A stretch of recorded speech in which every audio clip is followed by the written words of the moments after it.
You ever heard anybody say, don't let the smooth taste fool you?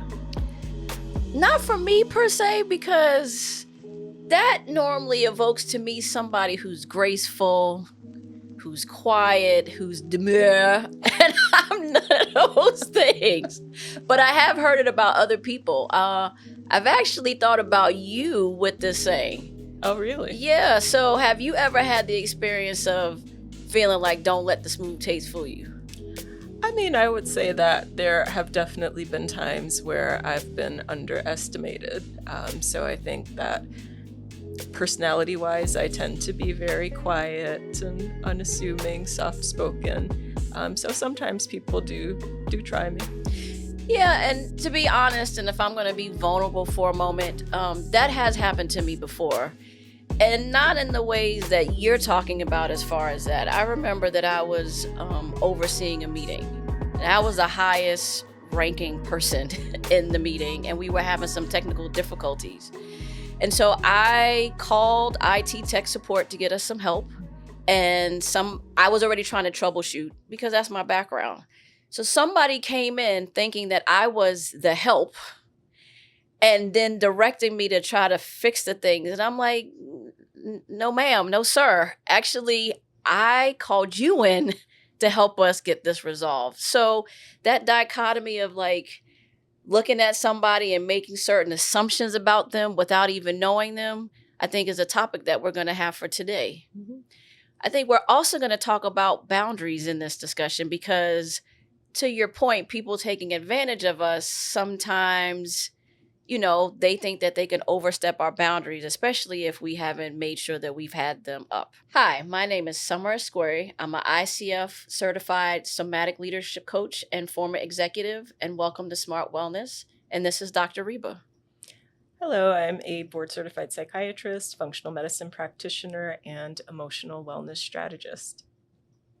So before we get into today's topic, we do want to make sure that anything that we talk about today, make recommendations to, it's up to you. This is informational and educational purposes only. And if there's anything related to your health, physical, mental well-being, please make sure that you go to a certified practitioner, therapist, coach, or health physician or doctor. So let's talk about this whole situation and what's going on. So when we are demonstrating that smooth taste, what does that mean from a physiological perspective, Dr. Reba? Well, I mean, from a physiological perspective, generally, if we are in a place of comfort, we're more in a parasympathetic state. So that sort of rest and digest place of well-being. So let me ask you another question. We've talked about in the past fight, flight, freeze, appease as our responses to threats. Mm-hmm. Going back to this, don't let the smooth taste fool you, and someone who is showing grace and being calm and, going with the flow. Is that potentially a way that we address or we respond to threat or harm? Say more about that. So I'm thinking of sometimes when people are quiet and demure and peaceful, that it might be a way to like fawn. And fawn is going with the flow, not necessarily because that is who you are authentically, but you're going with the flow to make sure that there's not attention on you. You remove and reduce the threat level to you. And so this is a way to respond. Is that potentially part of what the smooth taste is, or is it something else? Sometimes it can be, and I think it depends on the situation, it depends on the circumstance, it depends on the individual. Some people just character-wise are more quiet, and those are people who are more comfortable being observers in situations without necessarily having to be front and center and sort of taking the lead. So let's talk about gifted Black professionals, right? Because that's really the focus of this. Those who are exceptional, who are historically high achieving. What does that look like, and what is the impact of that on gifted folks? Well, I mean, I think a lot of times people who are gifted do have minds that think very quickly. There's a good capacity for what we call metacognition, so really seeing the bigger picture. So sometimes that can be off-putting for other people who maybe aren't necessarily big picture thinkers. So people who may want to just sort of get the task done, and don't really want to explore, other nuances that people who are gifted may want to get into the weeds about. So sometimes in certain situations, people who do have that capacity for metacognition may tone themselves down, in order to kind of go along to get along, so to speak. But the impact of that is it does stifle creativity, and it does make it a lot more difficult to be your authentic self if you are having to kind of rein things in. So, what are some of the things from a smart wellness framework folks like us who have though that metacognition, maybe even skip thinking, might think really deeply about a thing in a lot of details, or might think very quickly, or giftedness can show up in a lot of different ways. So, from a smart wellness framework, what is something that folks can do to be in right relationship with who they are, their abilities, all that makes up them? What can they do? So I think that really having an awareness of who you are and how you think is important, because it may be a matter of finding the right environment for your personal cognitive profile. So sometimes your work environment just might not be the right fit. Other times it may be a matter of getting that fulfillment outside of work. So if there are hobbies or other things that you can take up so that you are able to kind of fill that itch, so to speak. I think that that's really important. And you didn't directly say it, but this also talks to and speaks to boundaries. Mm-hmm. Like you said, finding things that you enjoy as opposed to being quiet or going along to get along. All those things really sound like they're part and parcel of someone demonstrating their boundaries. So how does one start to have a relationship or even understand what a boundary is? Well, I mean, a boundary is more about you than the other person. So I think a lot of times we tend to think that, boundaries are about making sure that other people behave the way that we want them to. But a boundary really is about what you are going to accept and how you are going to respond to your environment. So if there is someone who is, say toxic, you get to decide if you answer that phone call. And, you can set the boundaries of, the way that you want to be treated. And if that person continues to cross that boundary, you decide if you're going to continue to interact with that person. So having those consequences. Yes. And one of the things that you talked about as far as, and this saying just keeps playing in my head, don't let the smooth taste fool you, related to boundaries. One of the things that I've noticed when I started practicing boundaries was how difficult it was, how I felt guilty about it, right? So if I stay small, if I stay quiet, if I seem agreeable, that, while it's difficult, feels less bad or not as bad as feeling guilty about saying no or clarifying those boundaries.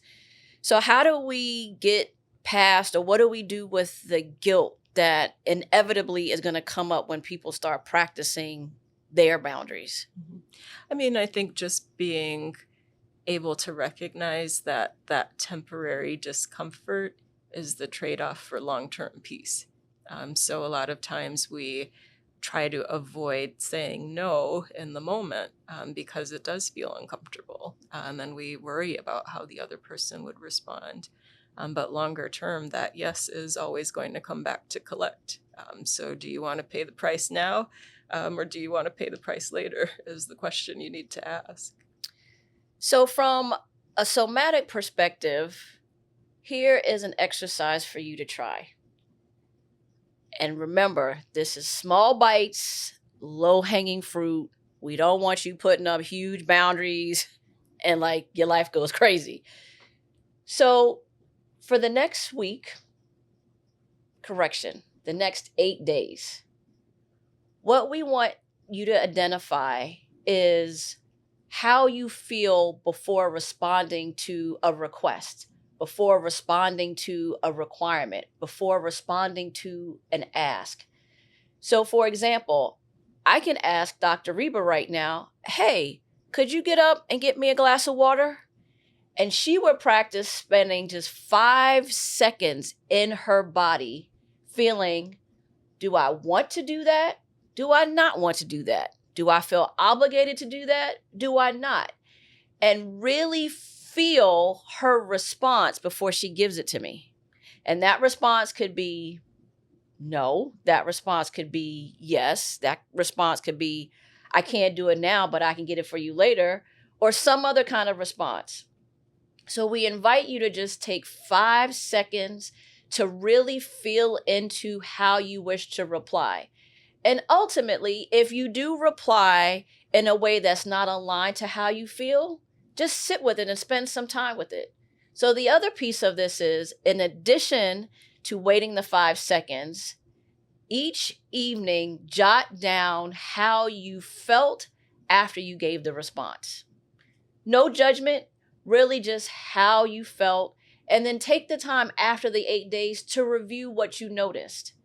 That will give you a baseline and really a framework to then start to develop the type of boundaries that are important to you, that align to your integrity, align to your principles, and also support who you are so that you can continue to have the smooth taste.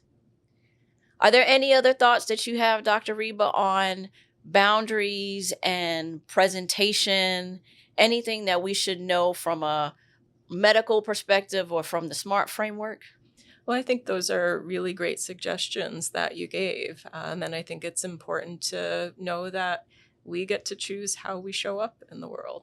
And every day brings us, one step closer to our purpose, or, can take us one step further away from it. So we have to decide. Yeah, so let us know in the comments or coming to us at smartwellnessglobal.com and let us know what you think about it. Did you appreciate the exercise? Did you not? Would you have changed it? Modify it if you need to so it works for you. And also notice. The other thing is, nothing is perfect, right? We all have choice. Now, are all the choices great? Not necessarily, but we're always in choice, and we get to embody what living in choice feels like. Anything you'd like to add, Dr. Reba? So there are very few things in the world that you cannot do, but you can choose to do all sorts of things. So I cannot sprout wings and fly. But I can choose to say no. There will be consequences to that no, but recognizing that ultimately I am the one who is in choice. I think that is a key takeaway for all of us, and a kind and beautiful reminder that we all get to be in choice. So if you want to continue to show that smooth taste, that's your choice. If you like to change it up a little bit, that's your prerogative and your choice. As human persons on this planet, we all get to choose and be in choice. One of the keys to being in choice, though, is being able to slow down, to be in your body, and to allow the choice to unfold, because ultimately you have the wisdom, right? We're given suggestions, we're talking about things, but everybody's innate wisdom and remembering is within the self. You just need a community of folks to support you in understanding that, and some wellness practices to get back to those choices and reminders that that is your privilege and right. So we appreciate your time today with us. Drop us a comment. Let us know how you're doing with the practices that we've given you. Also, we want to take the time to thank you for spending some time with us, because you could have spent your time any other place. You could be listening to a whole lot of other people, but you've chosen to spend some time with us, and we're really grateful. So remember to go to www.smartwellnessglobal.com and look at the other offerings that we have, whether it's related to our retreats, intensives, or having the opportunity to work one-on-one with me or Dr. Reba. So we'll see you next time. Take care and be well.